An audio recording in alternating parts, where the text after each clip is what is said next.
इतनी बड़ी grow bag भरने के लिए आप सोच रहे होंगे कि मिट्टी कहाँ से लाएंगे और कितनी मिट्टी लाएंगे, तो हम आपको बताएंगे। बहुत ही कम मिट्टी में हम आपको इतनी बड़ी ग्रो बैग भरकर दिखाएंगे। हेलो फ्रेंड्स, नमस्कार, welcome to Supriya's kitchen garden. यहाँ पर हमने कुछ अमेज़ॉन से ग्रो बैग्स लिए हैं। बहुत ही सस्ते में हमें ये ग्रो बैग मिली है। 6 बाय 2 की ये ग्रो बैग है। ऐसी मैंने 2 ग्रो बैग्स ली है, तो ये हमें कम रेट में मिली। ऑफ़र चल रही थी तो ऑफ़र में मैंने ली है। ये मुझे सिर्फ़ और सिर्फ 700 रुपये में मिली है। आप भी अगर ऑफ़र देखकर कुछ ऑनलाइन शॉपिंग करते हो तो आपको भी बहुत ज़्यादा कंसेशन मिलता है, और तभी हमारी गार्डनिंग भी सस्ते में होती है। 700 रुपीज़ की एक ग्रो बैग मिली है। ऐसी हमने 2 ग्रो बैग्स लिए है। तो ये बड़ी ग्रो बैग लेने का रीज़न एक ही है कि बड़ी ग्रो बैग में है ना, पौधों को रूट्स को फैलने में काफ़ी ज़्यादा स्पेस मिलती है। पौधों को अगर इतनी बड़ी ग्रो बैग में लगाओगे तो ज़मीन के जैसी उनको मिट्टी मिलेगी और पौधे आपके बहुत ही स्वस्थ और हेल्दी होंगे, बहुत फ्रूटिंग करेंगे। ये 6 बाय 2 की ग्रो बैग है। ये है बड़ी वाली ग्रो बैग्स। यहाँ पर मेरी पहले एक कैरी थी ईंटों से बनी हुई, आपने देखी होगी, मैंने आपके साथ हर बार शेयर की थी ये कैरी, तो उसे मैंने हटा लिया है। तो यहाँ पर मेरी दोनों भी ग्रो बैग्स अच्छे से बैठ जाएंगी। तो इसे देखिए, इस तरह से ये पाइप्स आते हैं, तो इन पाइप्स को हमें इस तरह से ऐसे फिट करना होता है। जॉइंट्स होते हैं बीच बीच में, तो इन्हें इस तरह से फिट करने के बाद ये अच्छे से ये कैरी बनकर रेडी हो जाती है। तो इसमें इतनी बड़ी ग्रो बैग में हम मिट्टी कैसे डालेंगे? आपको लग रहा होगा कि मिट्टी इतनी बड़ी कहाँ से लाएंगे। तो मिट्टी हमें कहीं से नहीं लानी है। हमारे पास जो गार्डन का सूखा कचरा होता है, सूखे पत्ते, शुगर केन के पत्ते, बेलें होती है इतनी सारी, वो सब कुछ हम इसमें डालने वाले हैं। तो इसलिए हमें मिट्टी बहुत ही कम लगने वाली है। ऊपर ऊपर ही हम मिट्टी डालने वाले हैं। आपके पास अगर सूखा कचरा नहीं है और मिट्टी भी नहीं है तो आप कोकोपीट जो आता है मार्केट में, उससे ये कैरी भर सकते हैं। उसमें खाद मिलाकर उसमें प्लांट्स लगा सकते हो। ये देखिए, हमारी कैरी रेडी हो चुकी है। नीचे में हम थोड़ी सी मिट्टी डाल रहे हैं, ऑर्गेनिक मिट्टी। आप ऑर्गेनिक गार्डनिंग करते हो तो आपके पास ऑर्गेनिक मिट्टी होगी, कोई सी भी आपके गमले में की मिट्टी चल जाती है। अगर आप ऑर्गेनिक गार्डनिंग नहीं कर रहे हैं, पहली बार कर रहे हैं, तो आप पीपल या बरगद के पेड़ के नीचे की थोड़ी सी मिट्टी आप लाएं और नीचे में उसे डालें। उस मिट्टी में जो जीवाणु होंगे वो बहुत जल्दी मल्टीप्लाई होकर हमारा जो कचरा होगा उसकी बहुत जल्दी खाद बनेगी और हमारी खाद भी मिट्टी जैसी हो जाएगी। देखिए, उसमें हम उसके ऊपर है ना, हमारे गार्डन का जो कचरा आता है, जो बड़े बड़े डंठल वाले प्लांट्स होते हैं, पौधे होते हैं, जो सूखने के बाद हम इकट्ठा करके रखते हैं ना, उसे हम नीचे में डालेंगे। उसके ऊपर हम, हमारे गार्डन में पत्ते तो काफ़ी सारे निकलते रहते हैं, तो उन पत्तों को हम इसके ऊपर डालने वाले हैं। देखिए, और भी इसके ऊपर और एक लेयर डालेंगे यहाँ तक, यानी कि 80% हमें इसमें कचरा ही डालना है, क्योंकि हम जब मिट्टी डालेंगे, ये देखिए यहाँ पर हम थोड़ा सा गीला कचरा भी डाल रहे हैं।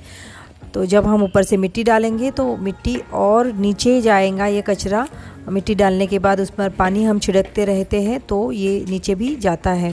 तो ये देखिए, हमने पूरे 2 ग्रो बैग्स को इस तरह से कचरे से भर दिया है। अब हम इस पर है ना मिट्टी डालेंगे इसके ऊपर। यहाँ पर हमने मिट्टी ली है। मिट्टी हमने 50% ली है और 50% में हमने कोकोपीट और गोबर की खाद ली है। तो कोकोपीट समर सीज़न में ज़रूर मिट्टी में ऐड करना चाहिए, क्योंकि कोकोपीट मॉइस्चर को होल्ड करके रखता है और मिट्टी को भी मॉइस्ट बना कर रखता है।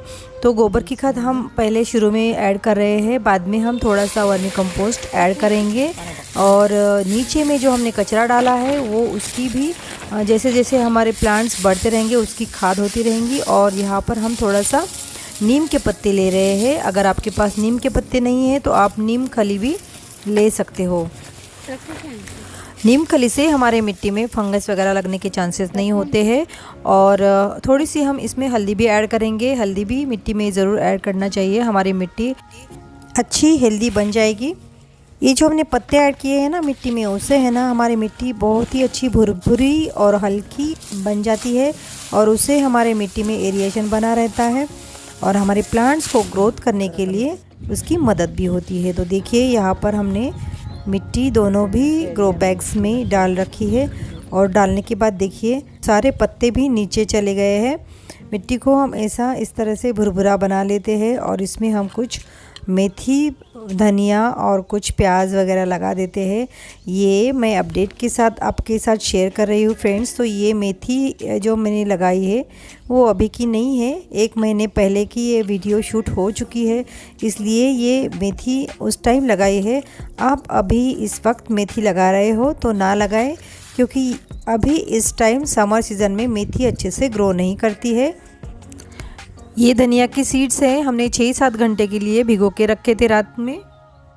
आप कोई भी लीफी वेजिटेबल्स इस समय लगा सकते हो, जैसे कि पालक लगा सकते हो, धनिया लगा सकते हो।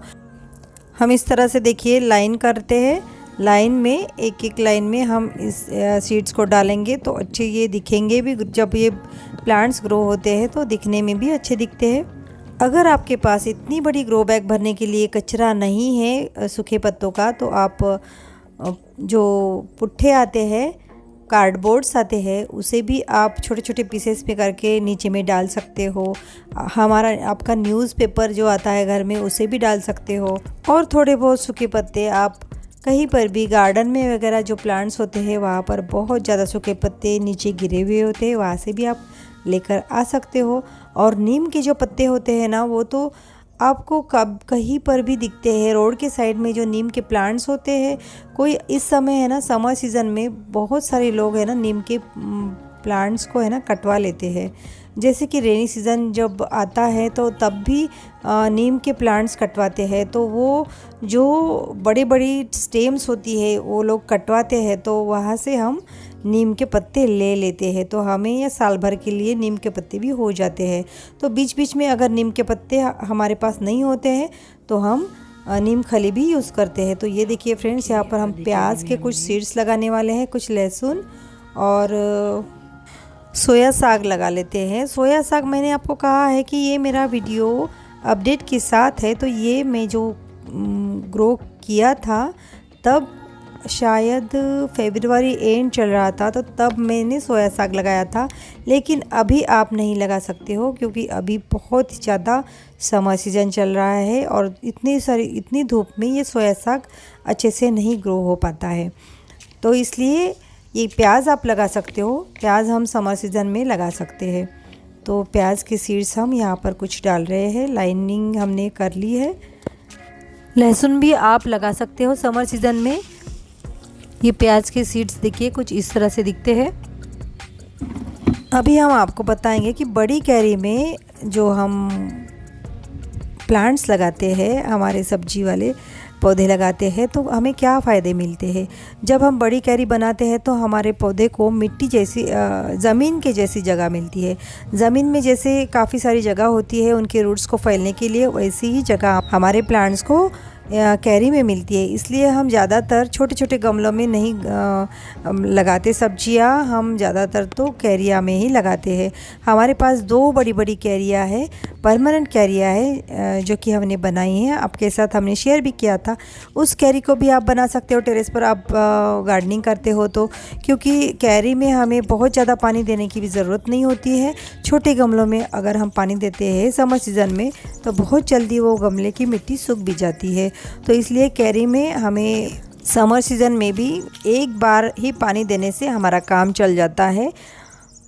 ये देखिए इस तरह से हमें लगाना है और ऊपर से मिट्टी को कवर कर देना है। बहुत ज़्यादा डीप में नहीं डालना है हमें, थोड़ी सी ही आधा इंच तक की ही हमें नीचे डालना है सीड्स को। और धनिया जब भी आप लगाते हो तो धनिया को है ना एक रात भर भिगो कर अगर आप लगाते हो तो बहुत जल्दी धनिया ग्रो हो जाता है। अगर आप ऐसे ही सूखा लगा देते हो तो धनिया को ग्रो होने में ना थोड़ा टाइम लगता है। तो मैं हमेशा धनिया को भिगो कर ही लगाती हूँ। मैंने आपको धनिया 8 दिन में भी उगा कर दिखाया है, मैंने उस पर स्पेशल वीडियो बनाया है। आपने अगर वो वीडियो नहीं देखी होगी तो ज़रूर देखें, उसमें मैंने डिटेल में बताया है कि धनिया को किस तरह से लगाया जाता है, उसे क्या प्रोसेस होती है उसकी लगाने की। आपको उसकी लिंक स्क्रीन पर दिख रही होगी। तो ये देखिए यहाँ पर लहसुन है, लहसुन भी आप समर सीज़न में ज़रूर लगाएं। समर सीज़न में लहसुन बहुत अच्छे से ग्रो होता है। लहसुन तो हमारे किचन में आसानी से मिल जाता है, 1-2 गांठें अगर हम लगा देते हैं तो उसी की बहुत सारी कलियां होती है, बहुत सारा लहसुन हमें मिल जाता है। तो आप ज़रूर लहसुन को लगाकर देख सकते हो, अच्छे से ग्रो होता है। अगर नीचे में गांठें नहीं भी बनी तो हमें पत्तियां भी लहसुन की मिलती रहती है खाने को। तो ये देखिए यहाँ पर हमने लहसुन पूरा लगा लिया है, सब कुछ हमने यहाँ पर लगा लिया है। देखते हैं अभी हम पानी देंगे, वाटरिंग करेंगे इसमें अच्छे से। इसमें से सबसे पहले हमारी मेथी उग कर आने वाली है। मेथी को 2-3 दिन में ही उग कर आती है। धनिया को थोड़ा टाइम लगता है और लहसुन प्याज को भी थोड़ा टाइम लगता है। तो देखते हैं अभी हमारी क्या क्या ग्रो हो जाता है, कितने दिनों में ग्रो हो जाता है। तो ये देखिए फ्रेंड्स, जैसे हमने कहा था मेथी बहुत जल्दी उग कर आएगी, तो मेथी तो उग कर आ चुकी है। इधर हमारा धनिया भी उग रहा है, थोड़ा थोड़ा उग रहा है, थोड़ा थोड़ा उगने का है। और कुछ जो प्लांट्स है हमारे मिट्टी में जो सीड्स रहते हैं वो भी प्लांट्स निकल कर आए हैं, जैसे कि चौलाई जो होती है ना लीफी वेजिटेबल, उसके भी मुझे प्लांट्स दिख रहे हैं यहाँ पर। तो फ्रेंड्स, वीडियो अच्छा लगा हो तो वीडियो को लाइक और शेयर ज़रूर कर दीजिएगा। और अगर आप हमारे चैनल पर नए हो तो चैनल को सब्सक्राइब ज़रूर कर दीजिएगा। और ये देखिए इतना सारा धनिया हमारे गार्डन में लगा है। तो मिलते हैं अगले वीडियो में, तब तक के लिए हैप्पी गार्डनिंग। नमस्कार।